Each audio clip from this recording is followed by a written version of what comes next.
What's going on, guys? It's your boy Manny here to give you my take on Week 7 of the NFL. I know it's coming out a little late. It's roughly about 1 o'clock in the morning now. I had to do this as last minute as possible. I have something to attend in the morning, so I won't be able to help anybody out. So I just had to wait on some news. Before we go ahead and pick apart the slate and give you my picks, I want to go ahead and go over last week's contest for you, at least for the cash game part. All right, so let's start by doing that.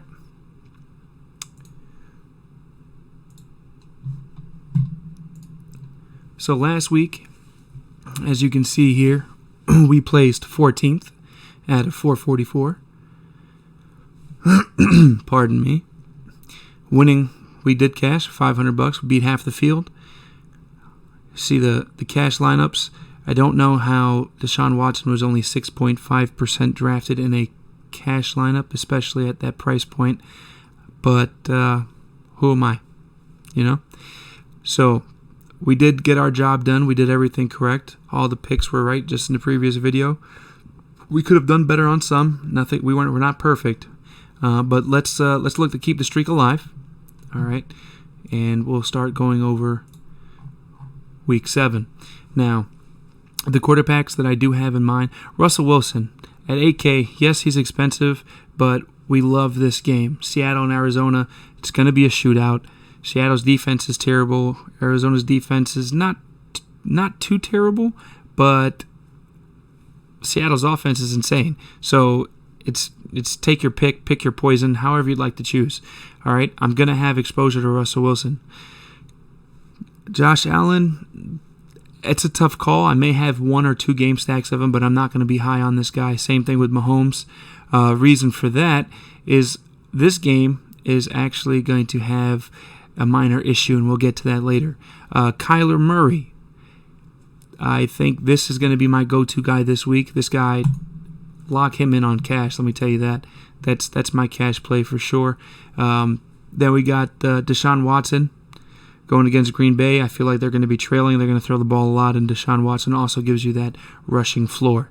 Now, the other game that I will like to target is going to be Detroit and Atlanta. So Matt Ryan and Matt Stafford, go ahead and make yourself some game stacks of those in tournament entries. Your GPP plays. But as far as cash goes, I'm going to run with my boy Kyler Murray. All right, moving over to running backs. Kamara, okay, 7,900. I think that might be too cheap this week. We have no Michael Thomas, no Emmanuel Sanders. We have a couple of random guys that are going to be in the receiving core. It's just pretty simple, plain as day. Kamara, cash safe, 100%. If you do want to fade him a little bit in GPPs, go ahead, but I would still at least set yourself to 50% exposure. If you don't know how to do that, message me. I'll help you figure out how to do all that stuff. All right, then moving down, Zeke.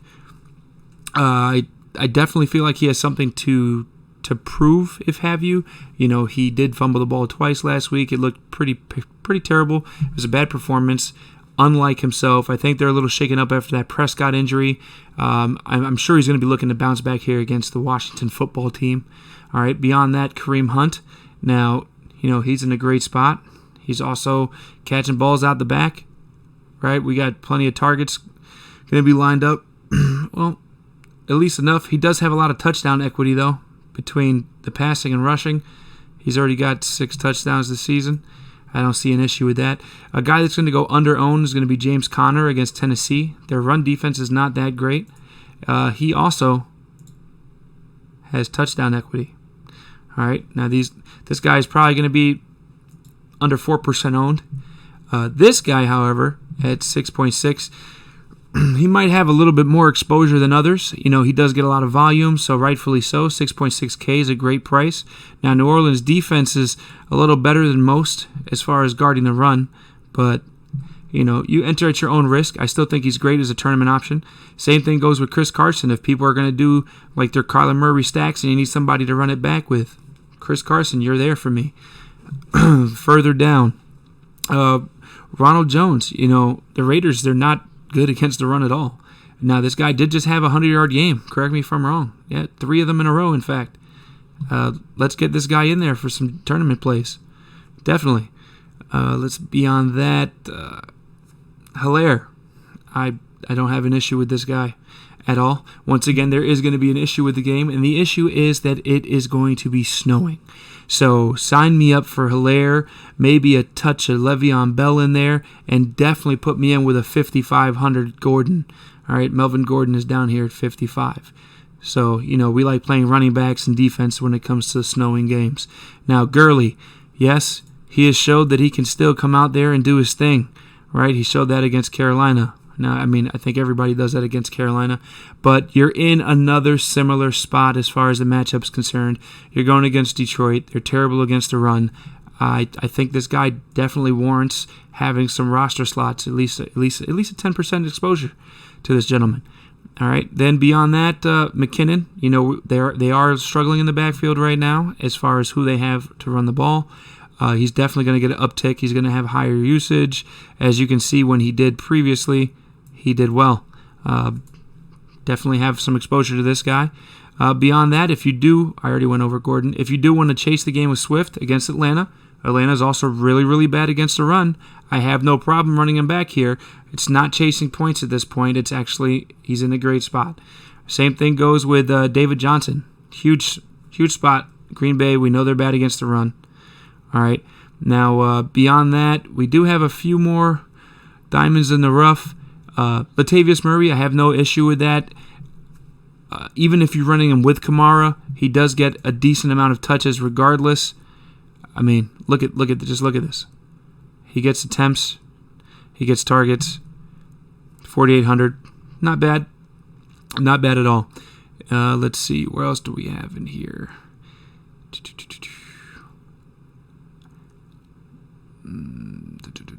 Well, definitely Giovanni Bernard. This guy, I'll plug him in real quick. He is definitely cash playable. All right, I don't want you to have any inclination that he's not. He is definitely, since Mixon was ruled out, 100% cash playable. He's going to have a way too much of an increased role not to play him. I'm expecting at least between 18 and 20 touches from this guy. Justin Jackson also, if he is playing and he is a go, I love this spot for him. I mean, there are a lot of other cheap options that are available, but you can have exposure to this guy in GPPs once again. Just a reminder, everybody that you see me click in here are players that I would suggest for cash lineups. All right, and then all the way down, don't feel like searching, so we'll type it in.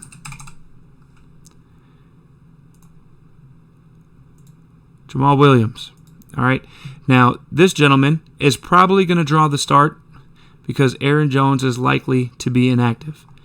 Now, if that happens to be true, I don't have to speak about Houston's run defense. We know it's non-existent. All right, at $4K minimum salary for a running back, you can't have a better option. This guy does get targets and he does rush the ball.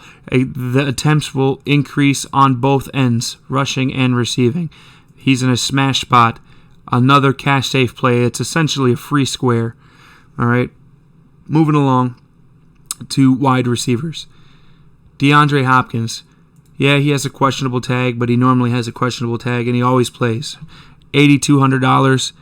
You're probably going to want something like 28 points out of him along those lines, but he's definitely in a spot where he can do it. You know you want to target your main receivers against Seattle and Dallas. Just look at the way the slots are lined up. See who's covering who. Hopkins is in a great spot, as is Kirk.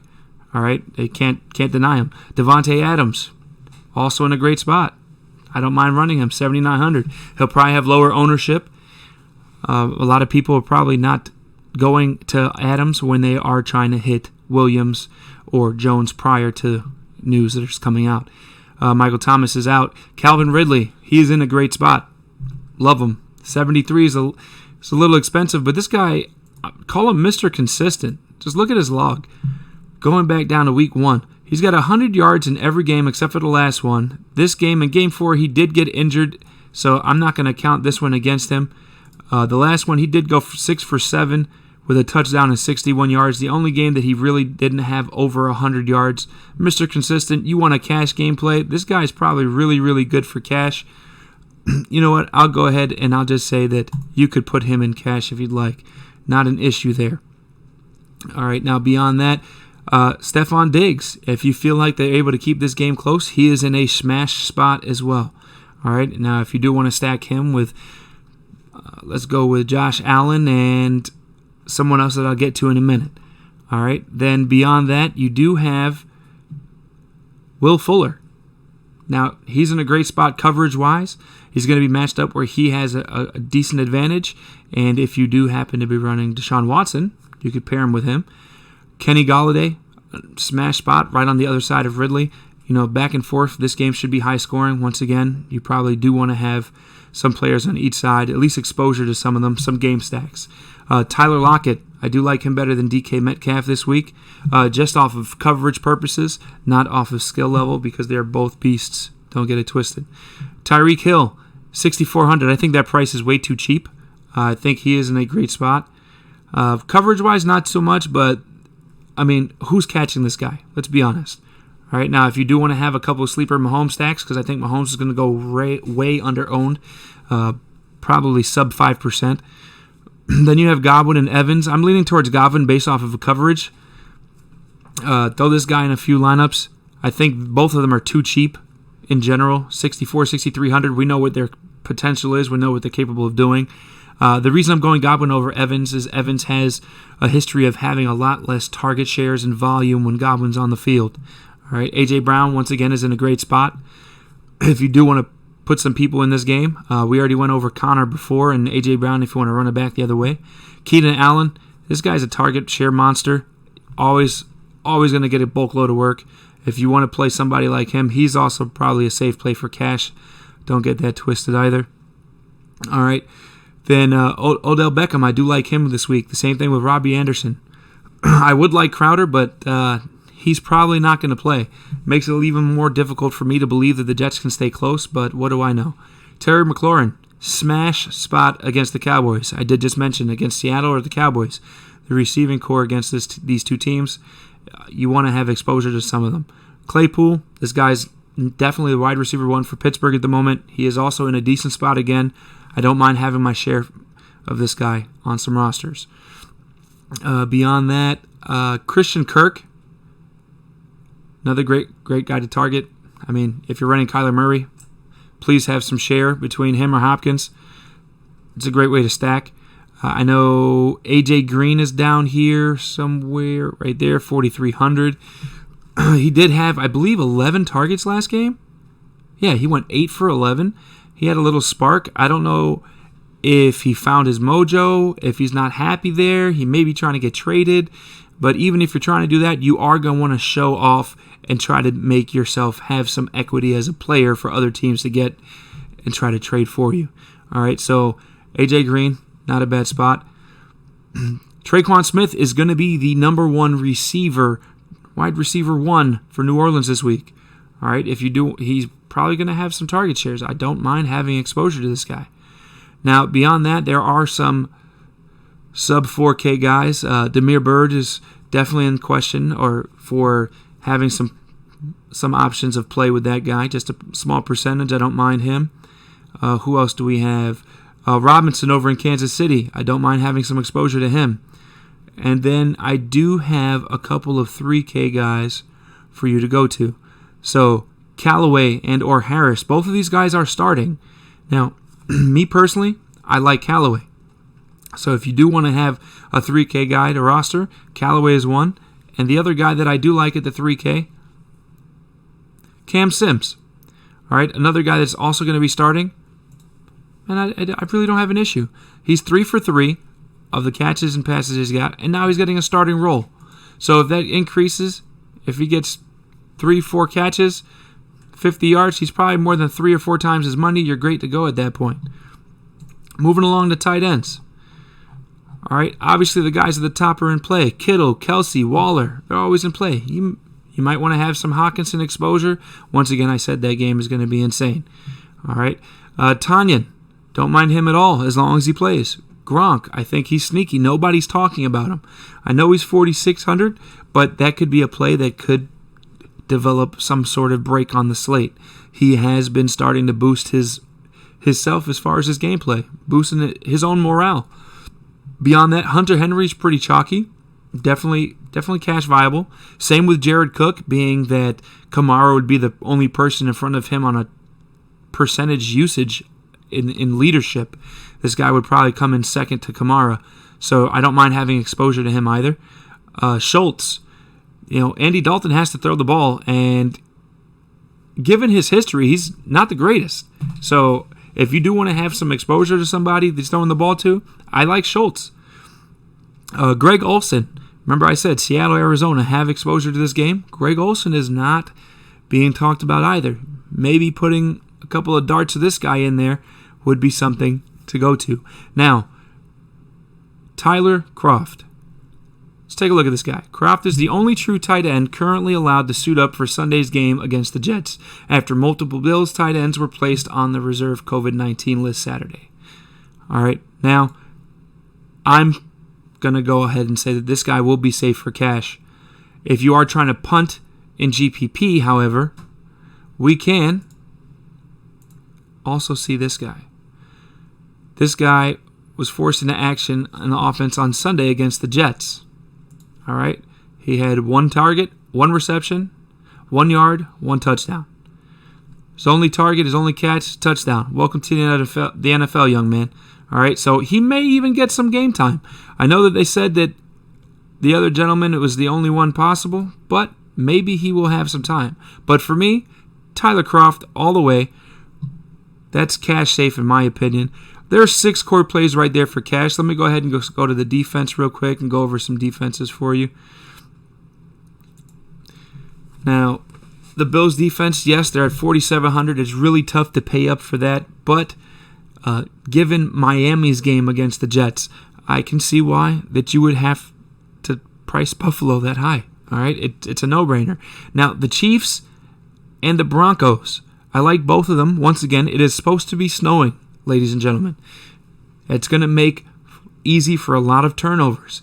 It's a crazy game when snow is a factor, or any other weather conditions for that matter. All right, now beyond that, I can see the Packers. Houston's front line is not the greatest, so it may be getting a few sacks there. Packers defense is pretty decent. I don't have an issue going there. The Chargers against Jacksonville, I don't have an issue there either. Also, I don't mind the Browns. The Browns against the Bengals. The Bengals did start turning the ball over last game a little bit. Burrow might be a little shook up, and this is not the time where you need to get shaken up, where somebody's ready to take advantage. Because the Browns, they are trying to shoot for the playoffs, man. That's what they're trying to do. They get sacks every game, and they are trying to. They defense fumble recovery, interceptions, safeties. They're having little quips here and there every game. Don't let this be you, Burrow. Don't let it be you. All right, guys. Now, hopefully the little core plays you see here for cash help you out. I'm going to go ahead and I'm going to be entering that 250 cash 50-50 lineup again one more time. I'll run back the results on it again on my next video for next week. I hope this was able to help everybody get in the green. Please do me a favor. Hit that like button. Subscribe if you haven't yet. Leave a comment. Tell me if there's anything that you think that I can add, something else that I can do. If you need some help, reach out to me. I'm always here. All right, guys, I appreciate your time, and let's get this money. Have a good one.